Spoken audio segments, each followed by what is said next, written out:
ঢাকা মহানগর উত্তর যুবদলের বিপ্লবী যুগ্ম আহ্বায়ক আমল হাসান টিটু ভাই এখন আপনাদের সামনে সংক্ষিপ্ত বক্তব্য রাখবেন।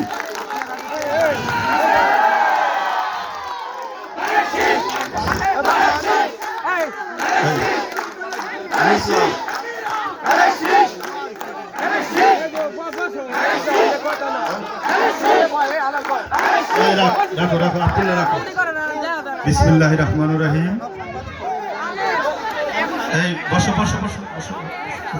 ইসলাম সব আজকের এই কাইচেল ইউনিয়ন ৭ এবং ৯ নং ওয়ার্ডের আজকের এই আয়োজনের উঠান বৈঠকে উপস্থিত আছেন। আমি তার ডিজিগনেশন দিব না, আমি যদি এক কথাই বলি, আমার বড় বোন এবং আমার অভিভাবক, যিনি শুধু এই নগরকান্দাতে নয় ঢাকাতেও আমার অভিভাবক, সেই আমার বড় বোন আমার এখানে আসছেন। এই জন্য আমি আল্লাহর কাছে শুকরিয়া জানাই এবং আমার পক্ষ থেকে কাইচেল ইউনিয়নের পক্ষ থেকে বিপ্লবী শুভেচ্ছা ও অভিনন্দন জানাই। বন্ধুগণ, বক্তব্য দিব না, বড় বোনের সামনে তো ছোট ভাই বক্তব্য দিতে পারে না, ২-৪টা কথা বলতে পারে অধিকার নিয়ে। সেই অধিকারে বলতেছি, আপনার এই ছোট ভাইটাও দিন দিন বড় হয়েছে। আমি আমার বড় বোনকে ওয়াদা দিতেছি, আমার সামনে যত মহিলা আছেন, যত পুরুষ আছেন, তাদেরকে সামনে রেখে একটা ওয়াদা দিব। সেই ওয়াদাটা কি আপনারা রাখবেন? আপনারা সবাই রাখবেন তো?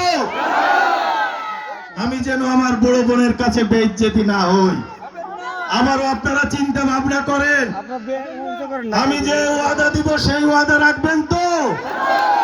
আমি আমার বড় বোন কাজকে ওয়াদা দিলাম, ইনশাআল্লাহ নগরকান্দা সালতার সবচেয়ে বেশি ভোট আমি এখান থেকে আপনাকে উপহার দিব। আমি কিন্তু আমার মুখের ওয়াদা আমার বোনকে দিই, আপনারা দিয়েছেন, তাই আমি আমার বোনকে সেই ওয়াদা দিয়েছি, ঠিক কিনা? অতএব আমি আপনাদের সন্তান হিসাবে, আমি আপনাদের এখানের জেলা হিসাবে আমার বোনের কাছে আপনারা আমাকে মিথ্যাবাদী বানাবেন না। এজন্যই বানাবেন না, আমার বোন যদি তার ছোট ভাইকে মিথ্যাবাদী জানে, তাহলে কিন্তু আপনারাও মিথ্যাবাদী হয়ে যাবেন। অতএব আমার বড় বোনকে আগামীতে ধানের শীষে সবচেয়ে বেশি আমার এই বোনেরা, আমার এই মায়েরা, আমার এই বাবারা দিবে ইনশাআল্লাহ। পাশাপাশি আমার বোন এখানে এসেছে, এর আগে কখনো আসেননি। আমাদের এই মঞ্চে উপস্থিত আছেন আমার ভাই, যিনি আগে ছাত্র দলের রাজনীতি করতেন, ভাঙ্গা কেএম কলেজ ছাত্র দলের প্রচার সম্পাদক ছিলেন, দীর্ঘদিন কেএম উবাইদুর রহমানের সাথে বিএনপি করছেন। এখানে নগরকান্দার নেতৃবৃন্দ আছেন, তারা অবশ্যই এটা দেখছেন।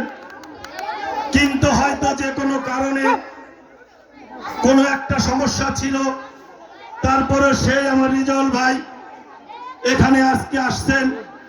ইনশাআল্লাহ তিনিও কথা দিয়েছেন, মঞ্চে উপস্থিত আছেন আমার মামা, যিনি নগরকান্দা বিএনপির সাবেক যুগ্ম সাধারণ সম্পাদক ছিলেন, তিনিও কিন্তু কেএম উবাইদুর রহমানের সাথে রাজনীতি করছেন। সেই প্রিয় মামু কুদ্দুস মোল্লা আছেন আমাদের মাঝে, যিনি এই ইউনিয়নে অক্লান্ত পরিশ্রম করতেছেন। আমাদের সুতেরকান্দার আব্দুর রব মাতুব্বার, হাসমত শেখ এবং আমাদের যে হিন্দুরা আছেন, সেখান থেকে হিন্দু কিছু লোকজন আসছেন।